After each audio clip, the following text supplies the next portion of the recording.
आज काल सुद्धा तुकाराम महाराजांच्या पालखीमध्ये संभाजी भिडे धारकरी परत सारथ्य करायला बसले। संभाजी भिडे 3 वर्षापूर्वी बोलले होते जाहीरपणाने, सगळ्या प्रसार माध्यमात बातम्या आहेत की ज्ञानोबा तुकोबापेक्षा मनू श्रेष्ठ होता।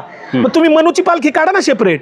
कीर्तन प्रवचनातनं जवळपास 200 पेक्षा जास्त कीर्तनकार असे आहेत की कीर्तन प्रवचनातनं त्यांनी भाजपाचा प्रचार केला, RSSचा प्रचार केला आणि म्हणले देव देश धर्म धोक्यात आहे, त्यामुळे आपल्याला महायुतीला मतदान करावं लागलं असं कीर्तनातनं सांगितलं। हे म्हणतात की वैदिक सनातन धर्म संतांचा वारकरी संप्रदाय एकच आहे, हिंदू धर्म वारकरी संप्रदाय एकच आहे, असं नाहीये। वारकरी संप्रदायामध्ये हिंदू मेजॉरिटीने आहेत, याचा अर्थ तो वारकरी संप्रदाय हिंदूंचा आहे असं नाही, पण तिथे मुस्लिम सुद्धा आहेत, तिथे ख्रिश्चन सुद्धा आहेत, सगळ्या जाती धर्माची लोक आहेत। तुकोबाच्या गादीवर ज्ञानोबाच्या गादीवर येऊन नाचायचं नाही, मंबाजीच्या लोकांनी तुकोबाच्या गादीवर येऊन मंबाजीचे विचार सांगायचे, म्हणजे ही घुसखोरीच झाली ना हो। नमस्कार, लय भारीमध्ये आपल्या सगळ्यांचं स्वागत। गेले जवळजवळ 1-1.5 महिना माझा यूट्यूब चॅनल बंद असल्यासारखी अवस्था होती, कारण तुम्हाला माहिती आहे सरकार अनेक प्रकारचे लचांड मागं लावत असतं।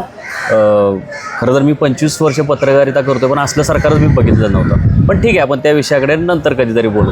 तर मी बऱ्याच दिवसानंतर आज व्हिडिओ तुमच्यासमोर प्रसिद्ध करीत आहे। तर मी आत्ता अत्यंत पवित्र ठिकाणी बसलेलो आहे, महात्मा फुले वाड्यामध्ये।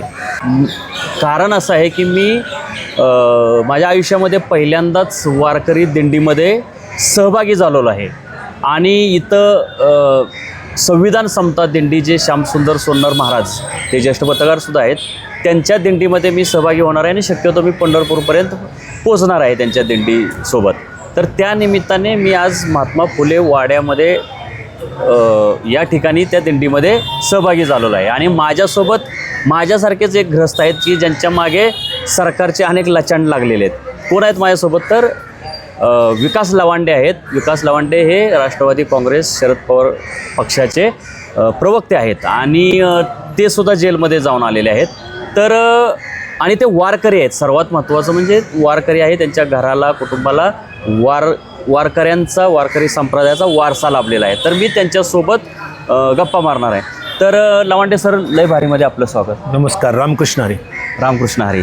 तर सर मला सांगा की ह्या वारकरी संप्रदायामध्ये वेगळे विचार घुसू लागलेले आहेत, हिंदुत्ववादी विचार घुसू लागलेले आहेत, नथुराम गोडसेला मानणारी लोक या संप्रदायामध्ये येऊ लागलेले आहेत। त्या विचारधारेच्या लोकांनी तुमच्यावर शाही किंवा काही केमिकल फेकले त्याच्यामुळे, आणि तुमच्यावरच खोटा गुन्हा दाखल करून जेलमध्ये धाडलं गेलं। तर आता हे जे घुसखोर आहेत त्यांच्याबद्दलचा हा तुमचा अनुभव आहे, तो महाराष्ट्राला सांगा। खरं तर मी वेगवेगळ्या प्लॅटफॉर्मवर या संदर्भात सातत्याने बोललेलो आहे, परंतु आज तुषार खरात मला इथे जे काही दिंडी वारकऱ्यांची पुण्यामध्ये आलेली आहे, ज्ञानोबा तुकोबांच्या पालख्या पुण्यात आलेल्या आहेत, त्यांचं जो काय म्हणणं आहे की मला या संदर्भामध्ये जे काही प्रश्न विचारायचे तर म्हटलं जरूर विचारा, म्हणून मी जाणीवपूर्वक या सगळ्या प्रश्नांची उत्तर द्यायला तयारच आहे। याचं कारण असं की मी खरं तर जनजागृती करतो। संतांचा जो भागवत वारकरी संप्रदाय आहे, हा संत नामदेव महाराजांनी आम्हा सापडले वर्म करू भागवत धर्म असं म्हटलं आणि वारकरी पताका खांद्यावर घेतली। जगातलं पहिलं हरिकीर्तन पंढरपूरच्या वाळवंटात केलं। याचं कारण मंदिरात प्रवेशच नव्हता त्या काळामध्ये, शूद्रांना मंदिरात प्रवेश नव्हता। बहुजन समाज एकंदरीतच सगळा वैदिक कर्मकांडात अडकलेला होता, जातीवादात अडकलेला होता, वर्णवर्चस्ववादामध्ये गुलामगिरीत अडकलेला होता आणि या सगळ्या परिस्थितीमध्ये अंधश्रद्धेतनं किंवा पुरोहितशाहीतनं अडकलेला समाज बाहेर काढण्यासाठी संतांनी विशेष प्रयत्न केले आणि त्यातनंच खरं वारकरी संप्रदायाची स्थापना झालेली आहे। त्यामुळे भागवत वारकरी संप्रदाय हा जो काय आहे याच्यामध्ये वैदिक सनातन धर्माचे लोक घुसलेले आहेत, तो त्यांचा विचार याच्यात मांडतायत। म्हणजे मी नेहमी म्हणतोय की संत ज्ञानेश्वर महाराजांचं आणि पैठणच्या धर्मपीठाचं भांडण काय होतं, कसला वाद होता, काय वाद होता, याच्यात सगळी उत्तरं दडलेली आहेत। किंवा मंबाजीचं आणि तुकोबांचं भांडण काय होतं, बांधाला बांध होता का, कुठलं व्यावहारिक भांडण होतं का, नाही, तुकोबांच्या गाथा का बुडवाव्या लागल्या, याच्यात सगळी उत्तरं दडलेली आहेत। कारण संतांनी जो विचार मांडला तो सर्व धर्म समभावाचा विचार मांडला, मानवता धर्माचा विचार मांडला, त्याचबरोबर बंधुता सहिष्णुता हा विचार मांडला, दया क्षमा शांती हा विचार मांडला आणि मग या सगळ्या मानवतावादी विचारातनं वारकरी संप्रदाय इथे आज सगळ्या जाती धर्माच्या लोकांना एकत्र करून पुढे चाललेला आहे। आज शेकडो वर्ष झाली, पण अलीकडे काय झालं, धर्मांध विचाराच्या लोकांनी घुसखोरी केली. मी मध्यंतरी एक पत्रकार परिषद घेऊन 20 लोकांची नावं जाहीर केली होती. ती 20च केली होती खरं जाहीर. खरं तर अशी 100पेक्षा जास्ती नावं निघतील. बर. आणि त्या नावामध्ये संग्राम भांडारे नावाचा एक व्यक्ती होता, हो. ज्याच्यावर अनेक गुन्हे दाखल आहेत. बरोबर. निफाड तालुक्यातला तो मूळचा राहणार आहे. बर. आणि तिथे त्याने वेगवेगळ्या प्रकारचे, नगर जिल्ह्यात त्याच्यावर गुन्हे दाखल आहेत, नाशिक जिल्ह्यात गुन्हे दाखल आहेत, बरं. पुणे जिल्ह्यात गुन्हे दाखल आहेत. असा तो खरं तर गुंड प्रवृत्तीचा आहे. बरोबर. वारकऱ्यांचा वेश त्यांनी घेतलेला आहे. बरोबर. वारकरी वेश घातला म्हणून वारकरी कधी कुणी होत नसतो. आचरणाचे वारकरी आणि देखाव्याचे वारकरी असे 2 प्रकार आपल्याला विचारात घ्यावे लागतात. बरोबर. तर त्या संग्राम भंडारेंनी माझ्यावर माझ्या विचारांचा प्रतिवाद विचाराने करू शकला नाही तो. म्हणजे मी 25 प्रश्न विचारले होते पत्रकार परिषद घेऊन. माझ्या या 25 प्रश्नांची उत्तरं ह्या लोकांनी द्यावीत, तर मी त्यांचा जाहीर संवाद करेल, त्यांना अभिनंदन करेल, त्यांचा माफीसुद्धा मागेल मी. माझ्या 25 प्रश्नांची त्यांनी सप्रमाण उत्तर द्यावीत, पण ते उत्तर देऊ शकले नाहीत. आजही उत्तर देऊ शकले नाहीत, कुणीच पुढं आलं नाही. आणि त्यातनं त्यांनी माझ्यावर मग माझं प्रवचन होतं एका ठिकाणी हवेली तालुक्यात माझ्या. ते प्रवचन संपून आल्यावर मला एकांतात गाठून त्यांनी 10-12 गुंड लोक, सगळे 15 लोक आले होते. त्यांनी माझ्यावर 4 ऑइलच्या बाटल्या काळ्या ओतल्या. आणि मी ते ओतल्यानंतरही त्याला म्हणत होतो, थांब भंडारे थांब, आपण चर्चा करू, काय तुझे प्रश्न त्याच्यावर बोलू आपण. पण तो पळत सुटला. 10 सेकंदात तो पळून गेला. नंतर मी लोणी काळभोर पोलीस स्टेशनला त्यांच्यावर फिर्याद दिली, पण पोलिसांनी त्यांच्यावर मला रिव्हॉल्वर दाखवले होते. त्याचे कलम लावलंच नाही, आर्म ॲक्ट ज्याला म्हणतो ते लावलंच नाही. साधी कलम लावली आणि त्यांना नोटीस काढून सोडून दिलं. पण त्याच्या आदल्या दिवशी माझ्यावर खोटा गुन्हा वाघोली पोलीस स्टेशनला दाखल केला होता माझ्यावर, की मी वारकरी संप्रदायाचा किंवा धर्माचा अवमान केला आणि यांच्या भावना दुखावल्या. बर. आणि मला ते शाही टाकल्यानंतर 8 दिवसानंतर मग वाघोलीच्या पोलिसांनी अटक केली. मला अटक सुद्धा बेकायदेशीर केली. मला कुठली नोटीस पाठवली नाही. BNS ऍक्ट नुसार आधी नोटीस पाठवली, नोटीस नाही, काय नाही, आणि कोर्ट आवारात मला अटक केली. त्या पद्धतीने मग मी 5 दिवस येरवडा जेलमध्ये होतो आणि त्याच्यानंतर बाहेर आलो. त्याच्यात हे जे काही विषय आहेत, की वैचारिक संघर्ष, तो मात्र तसाच आहे. मी त्या विषयाला ठाम आहे. आजही मी त्याच्यावर लढतोय आणि माझा संघर्ष सुरूच राहणार आहे. कारण वारकरी संप्रदाय टिकला पाहिजे. वारकरी संप्रदायामध्ये सगळ्या जाती धर्माची लोक आहेत, कोणत्या एका धर्माची मक्तेदारी इथं नाहीये. बरोबर. पण हे काय करतायत, हे 20 लोक RSS आणि भाजपाचा राजकीय अजेंडा चालवतात. म्हणजे त्यांनी 2024 मध्ये कीर्तन प्रवचनातनं जवळपास 200पेक्षा जास्त कीर्तनकार असे आहेत की कीर्तन प्रवचनातनं त्यांनी भाजपाचा प्रचार केला, RSSचा प्रचार केला आणि म्हणले देव देश धर्म धोक्यात आहे, त्यामुळे आपल्याला महायुतीला मतदान करावं लागलं असं कीर्तनातनं सांगितलं. बर.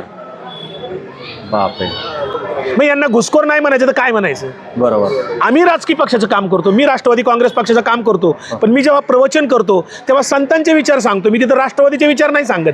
बरोबर. आणि आम्ही राष्ट्रवादीचं असलो तरी आम्ही संत विचाराचे विसंगत वागणं नाही आमचं राष्ट्रवादीत सुद्धा. संतांनी समता सांगितली, आम्ही समता सांगतो. संतांनी सर्व धर्म समभाव सांगितला, आम्ही सर्व धर्म समभाव सांगितलो. संतांनी मानवता सांगितली, आम्ही मानवता सांगतो. संतांनी अहिंसा सांगितली, आम्ही अहिंसा सांगतो. संतांनी बंधुभाव सांगितला, आम्ही बंधुभाव सांगतो. संतांनी सांगितलं, जे का रंजले गांजले त्यासी म्हणे जो आपुले, तोची साधू ओळखावा देव ते त्याची जाणावा. आम्ही त्याच पद्धतीने इकडे रंजल्या गांजल्यांची सेवा करण्याचा अहोरात्र प्रयत्न करतो. मग शेतकऱ्यांचे प्रश्न असतील, विद्यार्थ्यांचे प्रश्न असतील, महिलांचे प्रश्न असतील, विविध घटकांचे प्रश्न घेऊन आम्ही लढत असतो, संघर्ष करत असतो. राजकीय असलं म्हणून गुन्हा आहे का? आम्ही संतांच्या विसंगत मांडणी करत नाही ना. परंतु हे कीर्तनकार जे होते, ज्यांना मी 20 लोकांना घुसखोर जाहीर केलं, त्यातला एक तर नंबर 1चा जो आरोपी आहे, तो ज्या प्रभू रामचंद्राच्या अयोध्येच्या मंदिरात आता दरोडा टाकला 1,500 कोटीचा, त्याचा खजिनदार आहे तो. बर. ज्याला किशोर व्यास उर्फ गोविंद देवगिरी त्याचं नाव आहे. बर बर बर. तो गोविंद देवगिरी खजिनदार आहे. अजून राजीनामा दिला नाही, त्याच्यावर अजून गुन्हा दाखल नाही. 1500 कोटीचं तिथं चोरी झाली किंवा त्याच्यापेक्षाही जास्त झाली, पण खजिनदार म्हणतो माझी काहीच जबाबदारी नाही, कारण तो नरेंद्र मोदींच्या अत्यंत जवळचा माणूस आहे. बर. कारण नरेंद्र मोदीचा उपवास शंकराचार्यांनी सोडवायला तिथे विरोध केला होता. अयोध्येच्या मंदिरात जेव्हा रामाची प्राणप्रतिष्ठा होणार होती, तेव्हा त्या प्राणप्रतिष्ठेला शंकराचार्य म्हणत होते मंदिर अपूर्ण आहे अजून, त्या प्रतिष्ठा करायला नको, पण हे ऐकत नव्हते महाराज. तर मग तिथे शंकराचार्यांनी नरेंद्र मोदींचा उपवास सोडायला नकार दिला. म्हणून गोविंद देवगिरी उठले आणि चमच्याने गोविंद देवगिरीने असं नरेंद्र मोदींना उपवास सोडवण्याचा तो ज्यूस पाजला अच्छा. आणि म्हणून नरेंद्र मोदींच्यावर मोठे उपकार झाले गोविंद देवगिरींचे, चमचेगिरी केली. चमचेगिरी केली म्हणून. तर या गोविंद देवगिरीला मी जी 20 नावं जाहीर केली त्याच्यात 1 नंबरचा आहे तो. त्याचं वेदव्यास प्रतिष्ठाने तो वैदिक सनातन धर्माचा प्रचार प्रसार करतो. आता माझं जे भांडण आहे ते इथंच आहे. अच्छा. तुमचं वैदिक सनातन धर्म आहे ना, हो. तुम्ही तुमच्या गादीवर नाचा ना, बरोबर. तुमच्या गादीवर तुम्ही प्रचार प्रसार करा, तुमचं वैदिक कर्मकांड करा. ज्ञानोबा तुकोबाच्या गादीवर येऊन मंबाजीचे विचार का मांडता? बरोबर. मंबाजीचं आणि तुकोबाचं भांडण काय होतं? हो. तोच मुद्दा आहे आता. अच्छा. वैदिक सनातन धर्म आणि संतांचा भागवत वारकरी संप्रदाय बरोबर. याचे आराध्य दैवत वेगळे आहेत, बरोबर. अधिष्ठान ग्रंथ वेगळे आहेत, बरोबर. आराधना पद्धती वेगळी आहे, बरोबर. तीर्थक्षेत्र वेगळी आहेत, बरोबर. म्हणून त्याच्यात फरक आहे. बरोबर. तर हे म्हणतात की वैदिक सनातन धर्म आणि संतांचा वारकरी संप्रदाय एकच आहे, बरोबर. हिंदू धर्म आणि वारकरी संप्रदाय एकच एक, आहे, हां. असं नाहीये. नाही. बरोबर. वारकरी संप्रदायामध्ये हिंदू मेजॉरिटीने आहेत, याचा अर्थ तो वारकरी संप्रदाय हिंदूंचा आहे असं नाही. त्याच्यात हिंदू मेजॉरिटीने, कारण लोकसंख्या हिंदूंची जास्त आहे. बरोबर. अर्थातच कर्मप्राप्त आहे हिंदू जास्त असणं, पण तिथे मुस्लिम सुद्धा आहेत, तिथे ख्रिश्चन सुद्धा आहेत, बरं. सगळ्या जाती धर्माची लोक आहेत. 18 त्या पगड. समाजातल्या जरा संतांची उदाहरण नाव आता बघा, मुस्लिम, ख्रिश्चन. हे बघा, ज्ञानेश्वरांच्या काळातलेच हो. समकालीन संत कोणते? संत कबीर बरोबर. समकालीन आहेत समकालीन ना. आहे. संत शेख महम्मद महाराज श्रीगोंद्याला समाधी आहे, त्यांची पालखी दिंडी येते पंढरपूरला दरवर्षी. बरोबर. अहो 25 कीर्तनकार आहेत, प्रवचनकार हिंदू आहे, मुसलमान आहेत. अहो लातूर जिल्ह्यातली औस्यातली दिंडी एक औसेकर महाराजांची, त्यांच्या फड आहे त्यांचा स्वतंत्र औसेकर फड. त्या औसेकर फडावर आज पण तिथले फडकरी जे प्रमुख आहेत ते हिरवा फेटा बांधतात. अच्छा. कारण ती जो फड आहे तो दिंडी जी निघते ती त्या औसे महाराजांच्या तिथून ती दर्ग्यातनं निघते. अच्छा. औसेकरांचा फड जरूर तुम्ही ते माहिती विचारा. तर तिथे हिंदू मुस्लिम दोघं दिंडी देतात. अच्छा. नगर जिल्ह्यामध्ये जैतून बी अक्कांची एक दिंडी होती बरेच वर्ष, त्यांचं निधन झालं, कीर्तन करता करता त्यांचं निधन झालं, त्यांची दिंडी येते. आजच मी इथे पुण्यामध्ये नानापेठेत रवींद्र माळवतकर म्हणून आहेत, ते सर्व धर्मीय अभिवादन दिंडी काढतात 1 दिवसाची पुण्यात. तर त्यात सगळ्या जाती धर्माची लोक येतात. तिथे मी मुलाखती घेतल्या काही लोकांच्या. तिथं मुसलमान पोरं होती 4-5, ते हिंदूंच्या दाढी कटिंग करून सेवा करत होते. हैदराबादवरून एक मुसलमान येतो, मसाज करतो, 40 वर्ष झाली. वारकऱ्यांची मसाज करतो, तो ऑइल सुद्धा मसाजचं तो बनवून आणतो आणि वारकऱ्यांना 2 दिवस पुण्यामध्ये इथे मसाज करतो, 40 वर्ष झाली. याला काय म्हणायचं? किंवा तुकाराम महाराजांची पालखी जेव्हा इनामदार वाड्यातनं देऊतनं बाहेर येते तेव्हा ताशा वाजवणारा पुढे मुसलमान आहे. बरोबर. आणि पहिला 20वा अनगडशहाच्या दरबारात आहे, दर्ग्यात आहे. बरोबर. याला काय म्हणायचं? बरोबर. हिंदू, मुस्लिम, शीख, इसाई सगळे आहेत. अहो संत नामदेव महाराजांना पंजाबमध्ये जेवढी इज्जत आहे शीख लोकांच्यात, बरोबर, नामदेव महाराजांनी पंजाब पर्यंत वारकरी संप्रदाय नेला. बरोबर. शीख लोक जेवढं नामदेव महाराजांची इज्जत करतात, त्यांना मान देतात किंवा त्यांची पूजा पाठ करतात, ग्रंथ वाचतात, तेवढे महाराष्ट्रात सुद्धा नसतील. अच्छा. एवढं शीख लोकांच्यात नामदेव महाराजांना महत्व आहे. मग याला काय म्हणायचं? कारण वारकरी संप्रदायामध्ये सगळ्या जाती धर्माची लोक जर असतात तर मग हे जे लोक आहेत हा हिंदुत्ववादाचा प्रचार म्हणजे RSSचा अजेंडा राबवतात. कीर्तन प्रवचनातनं तुम्ही मुस्लिम द्वेष कसं काय करू शकता? संतांनी सांगितलं कोण्याही जीवाचा न घडो मत. सर मी एक प्रश्न विचारतो. मगाशी तुम्ही उल्लेख केला की वैदिक धर्म, तर सामान्य माणसालाही कळेल अशा पद्धतीने सांगा की हा वैदिक धर्म नक्की कोणाचा आहे, आणि हिंदू म्हणजे जो आपले बहुजन लोक आहेत ते बहुजनांपेक्षा हे वैदिक म्हणजे ब्राह्मण हे कसे वेगळे आहेत आणि त्यांचा इतिहास काय आहे, त्यांनी बहुजनांवर कसं अत्याचार केलेले आहेत किंवा ते आपल्यापासून कसे वेगळे आहेत, म्हणून सांगा. अगदी चांगला प्रश्न विचारला तुम्ही. खरं तर वैदिक सनातन धर्म जो आहे हा ब्राह्मण्यवादी आहे. म्हणजे वर्ण व्यवस्था मानणार आहे, ब्राह्मण, क्षत्रिय, वैश्य आणि शूद्र हे मानणार आहे. वैदिक कर्मकांड करायचे, देवाकडे जाताना पुरोहिताच्या मार्फत जायचे, म्हणजे पूजा अर्चा, होम, हवन, यज्ञ, यागविधी करायचे, मग देवाकडे जाता येईल. डायरेक्ट देवाकडे जायची परवानगी नाही. म्हणून तर चक्रधर स्वामींनी महानुभव पंथ काढला. हा. आणि महानुभव पंथ चक्रधर स्वामींनी काढला. त्यांनी वैदिक कर्मकांड नाकारलं, अंधश्रद्धा नाकारल्या, जातीवाद नाकारला, वर्णव्यवस्था नाकारली. बरोबर. तसंच काय केलं, महात्मा बसवेश्वरांनी लिंगायत धर्म काढला. तिथे सुद्धा त्यांनी अंधश्रद्धा, वैदिक कर्मकांड, पुरोहितशाही नाकारली, जातीवाद नाकारला, वर्णव्यवस्था नाकारली. तर महात्मा बसवेश्वरांनी लिंगायत धर्म काढला, चक्रधर स्वामींनी जसा मानव पंथ काढला तसा नामदेव आणि ज्ञानदेवांनी वारकरी संप्रदाय सुरू केला. अच्छा. आता यांच्या मी मागाशी जसं म्हणालो वैदिक सनातन धर्मामध्ये ब्राह्मण सर्वश्रेष्ठ आहे, क्षत्रिय, वैश्य आणि शूद्र. शूद्र म्हणजे लोकसंख्येतले 72% लोक, त्यांनी यांची सेवा करायची सगळ्यांची, बाकी काही करायचं नाही. 16 संस्कार जे सांगितले वैदिक धर्मामध्ये, हे 16 संस्कार शूद्रांना करण्याचा अधिकारच नाही. मग ते मुंज करायची, मुंज केल्याशिवाय तुम्हाला उपनयन संस्कार झाल्याशिवाय वेद अध्ययन करण्याचा अधिकार नाही. वेद अध्ययन केल्याशिवाय तुम्हाला ब्रह्मज्ञान प्राप्त होत नाही, आणि ब्रह्मज्ञान प्राप्त झाल्याशिवाय तुम्हाला मोक्ष मिळत नाही. आणि इथं संतांनी सांगितलं, मोक्ष आम्हा घरी कामार्य दासी, याची देही याची डोळा भोगू मुक्तीचा सोहळा, इहलोकीच्या व्यवहारे नये डोळे धुरे भरून राहो, तुकाराम महाराज म्हणतात. इथंच मोक्ष आहे, इहलोकीच्या व्यवहारे. आणि वैदिक धर्मात सांगितलं परलोक म्हणजे मृत्यूनंतरचं जीवन, स्वर्ग नरक वगैरे सांगितलं. तुकाराम महाराजांच्या आधी ज्ञानेश्वर महाराज म्हणले, स्वर्ग नरक या वाटा चोराची या, ज्ञानेश्वरीच सांगितलं. बरोबर. मग वैदिक सनातन धर्मामध्ये शूद्रांना काही स्थान नव्हतं, स्त्रियांना काही स्थान नव्हतं, स्त्रिया सगळ्या शूद्रच. त्यामुळं वैदिक सनातन धर्माचे जे आराध्य ग्रंथ आहेत ते 4 वेद, 6 शास्त्र आणि 18 पुराण आहेत. आणि ज्ञानेश्वर महाराजांनी हरिपाठात सांगितलं, चहुवेदी जाणं साही शास्त्री कारण, 18 पुराणे हरिसी गाती. म्हणजे या सगळ्या 18 पुराण याच्यापेक्षा हरिश्रेष्ठ सांगितलं माऊलींनी. अच्छा, हे वाचायची गरजच नाही तुम्हाला. बरोबर. आणि वैदिक सनातन धर्माची तीर्थक्षेत्र कोणची आहेत, तर जिथं जिथं कुंभमेळा भरतो, आता नाशिकला भरेल किंवा त्याच्या आधी वाराणसीला असतो, ही जे तीर्थक्षेत्र आहेत त्यांची, जिथं कुंभमेळा भरतो ती त्यांची तीर्थक्षेत्र आहेत. आणि वारकरी संप्रदायाची एक ते तीर्थक्षेत्र आहे पंढरपूरचं, बरोबर, हेच तीर्थक्षेत्र आहे. यांचं आराध्य दैवत काय आहे वैदिक सनातन धर्माचं, तर भूदेव सांगितले. भूदेव मनुस्मृतीमध्ये शब्द आलाय. भूदेव म्हणजे ब्राह्मण. अच्छा, ब्राह्मणाला भूदेव म्हणलेलं आहे, तो त्यांचा आराध्य दैवत आहे.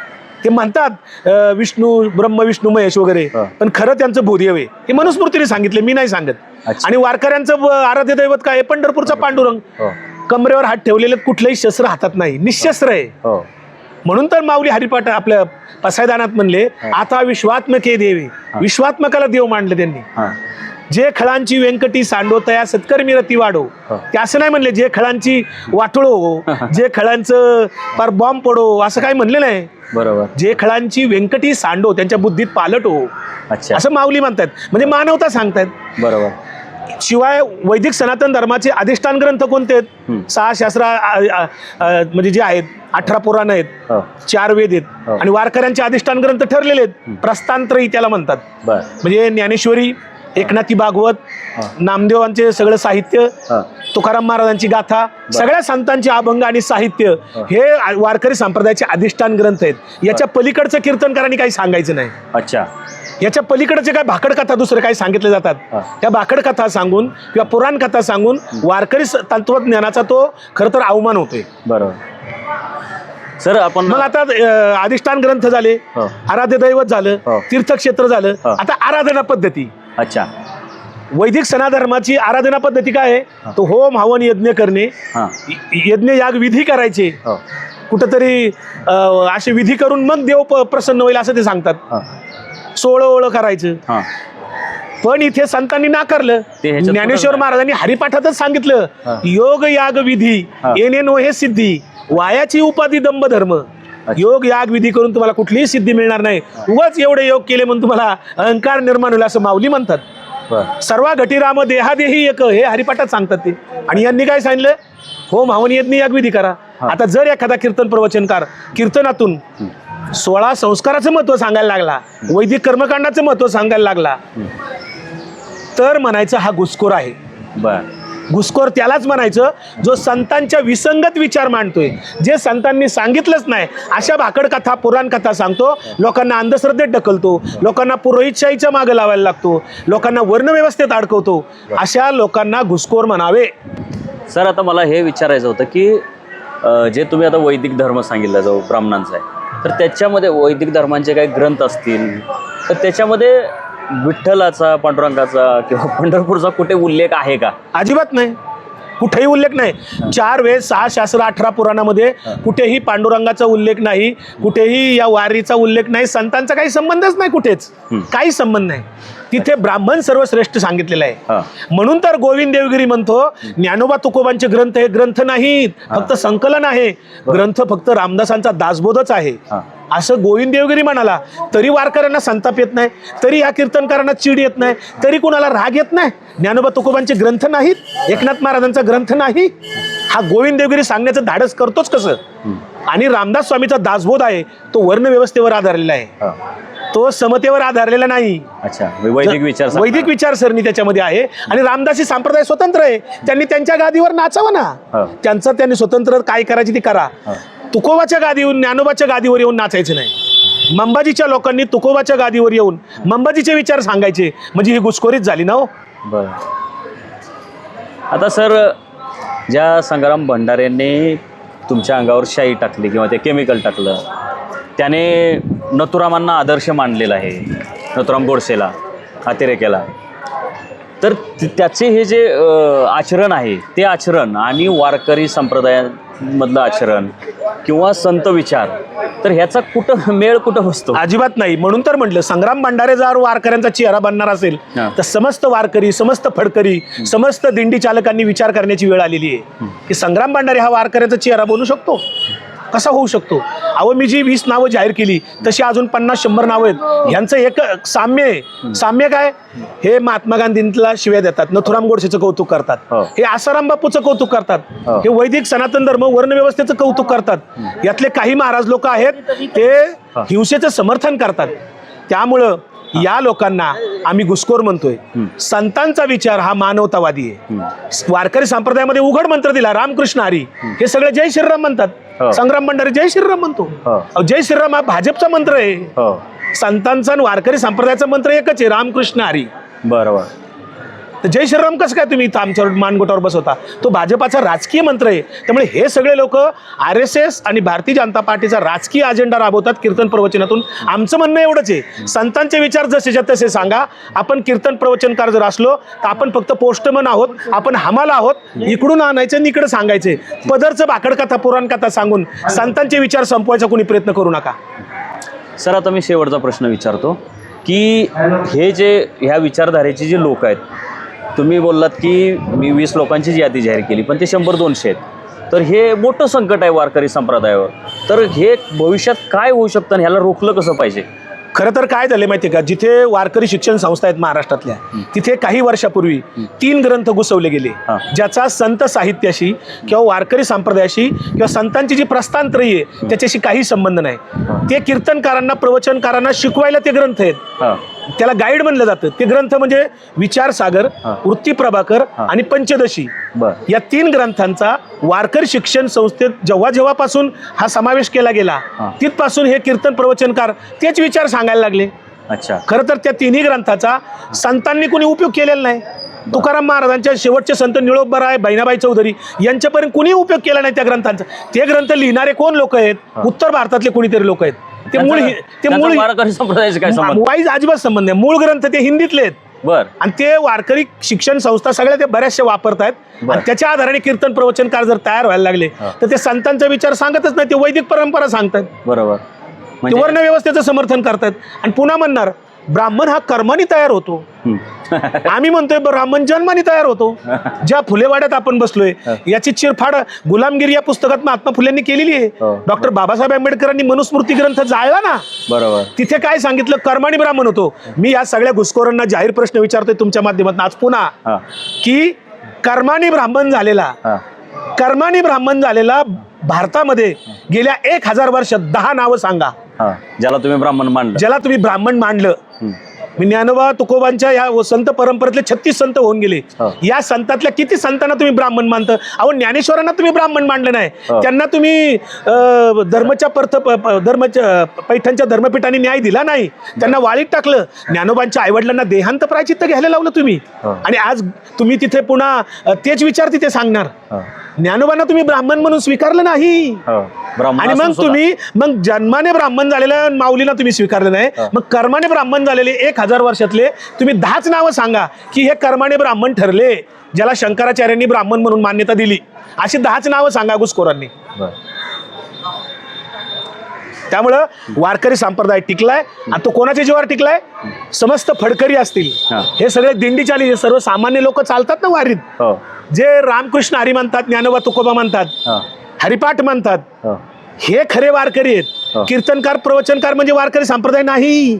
बरोबर. वारकरी संप्रदाय म्हणजे फडकरी, वारकरी संप्रदायामध्ये सगळ्या दिंड्या, वारकरी संप्रदायामध्ये सगळी भजनी मंडळ, हे दिंड्यात चालणारी लोक, हा सगळे मिळून वारकरी संप्रदाय. हो, पण कीर्तनकार स्वतःला साधू म्हणायला लागले, कीर्तनकार स्वतःला संत म्हणायला लागले, स्वतःला साधू स्वतःला संत म्हणून घेणारे बोंधू लोक असतात. तुकाराम महाराज म्हणले, ऐसे कैसे झाले बोंधू, कर्म करोनी म्हणती साधू. हे तुकाराम महाराज म्हणले. बरोबर. तुम्ही साधू व्हायचं म्हणजे 6 षडविकार तुम्हाला धुवावे लागतील. राग, लोभ, मद, मत्सर, अहंकार हे तुमच्यात नसले पाहिजे, तेव्हा तुम्ही साधू. बरोबर. पण आता स्वयंघोषित संत आहेत, स्वयंघोषित साधू तयार झाले. हा वारकरी संतांचा अवमान आहे. आणि हे जे काही आज काल सुद्धा तुकाराम महाराजांच्या पालखीमध्ये संभाजी भिडे धारकरी परत रथावर सारथ्य करायला बसले. संभाजी भिडे 3 वर्षापूर्वी बोलले होते जाहीरपणाने, सगळ्या प्रसार माध्यमात बातम्या आहेत की ज्ञानोबा तुकोबापेक्षा मनु श्रेष्ठ होता. मग तुम्ही मनुची पालखी काढा ना सेपरेट. त्या तुकोबाच्या पालखीत येऊन तुम्ही कशाला तुकाराम महाराजांच्या पालखी बसले परत सारथ्य करायला? काल संभाजी भिडे तिथं बसले. माझा देहूच्या संस्थान जे आहे तुकाराम महाराजांचं, ते खाजगी संस्थान आहे. तुकाराम महाराजांच्या संस्थानला माझी जाहीर नम्र विनंती आहे तुमच्या माध्यमातून की ज्ञानोबा तुकोबापेक्षा मनु श्रेष्ठ होता असं म्हणणाऱ्या संभाजी भिडेला तुम्ही दरवर्षी त्या पालखीमध्ये सारथ्य करायला बसवायला परवानगी देताच कशी? तुमची भूमिका संस्थानने जाहीर करावी भिड्याच्या बाबतीतली, असं माझं त्यांना जाहीर आवाहन नम्रपणे आहे. कारण तो संतांचा अवमान आहे. वारकरी संप्रदायात फक्त वारकरी असतात, धारकरी नसतात. वारकरी संप्रदायात हिंसेला स्थान नाही, भेदभावाला स्थान नाही. यारे यारे लहान थोर भलते याती नारी नर, इथे सगळेजण एकमेकाला माऊली माऊली म्हणतात. इथं कुठल्याही प्रकारचा भेदभाव नाही. मग जर परधर्माचा द्वेष कोणी करत असेल, परजातीचा कोणी द्वेष करत असेल, तर त्यांना आम्ही घुसखोर म्हणतो आणि म्हणत राहणार. वारकरी संप्रदायाचं शुद्धीकरण झालं पाहिजे. रामकृष्ण हरी. रामकृष्ण हरी साहेब. लवांडे साहेब, तुम्ही फार चांगली माहिती दिली. या वारकरी संप्रदायामध्ये जो हिंदुत्ववादी विचार घुसलेला आहे, जे अतिरेकी, जे नथुराम गोडसेंना आदर्श मानणारे अतिरेकी विचाराचे लोक घुसलेले आहेत. तुम्ही आता सांगितलं की संत तुकारामांच्या पालखीमध्ये संभाजी भिडे जाऊन बसले, हे अत्यंत घातक आहे. आणि तुमच्यासारखे लोक हा लोकांना विचार सांगतायत, ह्या हिंदुत्ववाद्यांपासून सावध करतायत. आम्ही मला ते मारू शकतात, मला माझा रक्तपात करू शकतात, माझा खून करू शकतात, पण माझ्या विचारांचा खून करू शकत नाही. त्यांच्याकडे विचारांचा प्रतिवाद करण्याची हिंमत नाही, माझ्या 25 प्रश्नांची उत्तर द्यायची हिंमत नाहीये. विचारांचा प्रतिवाद विचारांनी करावा, आम्ही तयार आहोत. बरोबर. पण खून करायला आम्हालाही येऊ शकतो, आम्ही हत्या करू शकतो, पण आम्हाला करायचं नाही, आमच्यावर ते संस्कार नाहीत. बरोबर. तर माझा खून होऊ शकतो, माझ्या जीविताला नक्की धोका आहे. बरोबर. तर मी या वारकरीमध्ये या वारीमध्ये पहिल्यांदाच सहभागी झालेलो आहे आणि पहिलीच मुलाखत मी तुमची घेतलेली आहे. आणि माझा हेतूच हा होता की या वारकरी संप्रदायामध्ये जे काही घातक विचार घुसलेले आहेत, ते विचार कसे घातक आहेत हे लोकांपर्यंत पोचवणं हा माझा एक हेतू होता, प्रामाणिक हेतू होता. म्हणून मी आलेलो आहे. आणि दुसरंही, गेल्या वर्षी मी जेलमध्ये असताना जेलमधनंच विठ्ठलाला मी तिथून आराधना केली होती की मला जेलमधनं बाहेर काढा, मी तुमच्या वारीला नक्की येईन. आणि असंही म्हणलं होतं की जे तिथं पालकमंत्री आहेत ते तिथं विठ्ठला तुमची एवढी सेवा करतायत आणि त्यांना काहीतरी सुबुद्धी द्या की माझ्यावर खोटे आणखी गुन्हे दाखल होऊ नयेत. आणि म्हणून मी गेल्या वर्षी आणि मी लवकर बाहेर आलो. म्हणजे मी विठ्ठलाला तसं बोललो, म्हणजे मी खरं तर नास्तिक माणूस आहे, मी काय देवधर्म मानत नाही, पण काय माहिती योगायोग असेल कदाचित. मी बाहेर आलो, परंतु बाहेर आल्यानंतर अनेक संकट आलेल्या कळली. म्हणून खंडन करतो मी जरा. नास्तिक म्हणजे ह्या मनुस्मृतीने असं सांगितलं, जो वेद परंपरा मानत नाही, जो ब्राह्मण्यवाद मानत नाही, त्याला नास्तिक म्हणावे. अच्छा, हा, मग बरोबर आहे. म्हणजे मी वारकरी आहे. हा, वारकरी म्हणजे सगळे. मग तुकाराम महाराजांनी सांगितलं, तीर्थी धोंडा पाणी देव रोकडा सज्जनी, माय बाप केवळ काशी त्याने नव जावे तीर्थाशी. तुकाराम महाराज म्हणले. बरोबर. तर योगायोगाने यावर्षी मी वारीमध्ये सहभागी झालेलो आहे. माझा पहिलाच दिवस आहे. पहिल्याच दिवशी मला विकास लवांडे साहेब भेटलेले आहेत. त्याच्यानंतर मी एक पैगंबर शेख यांची मुलाखत घेणार आहे, मी श्यामसुंदर सोनर यांची मुलाखत घेणार आहे. आणि इथून पंढरपूरपर्यंत पोहोचेपर्यंत म्हणजे मला विठ्ठलाने तेवढी ताकद द्यावी. माझी वारकरी म्हणून माझी एक नवीन व्याख्या मी तयार केली. नवीन नाही, ती अनेक लोकांनी केली. खरं, जो असत्यावर वार करतो, जो अनितीवर वार करतो, त्याला वारकरी म्हणावे. बरोबर. असत्यावर वार करणारा, अनितीवर वार करणारा वारकरी. मग तर मी आणखी परफेक्ट वारकरी आहे. तुम्ही वारकरी आहात. तर आपण थांबूयात आणि पुढचे 15-20 दिवस मी असे विचार देण्याचा प्रयत्न करेन. वारकरी जी सांस्कृतिक परंपरा आहे, इतिहास आहे, तोही मी सांगण्याचा प्रयत्न करेन. धन्यवाद.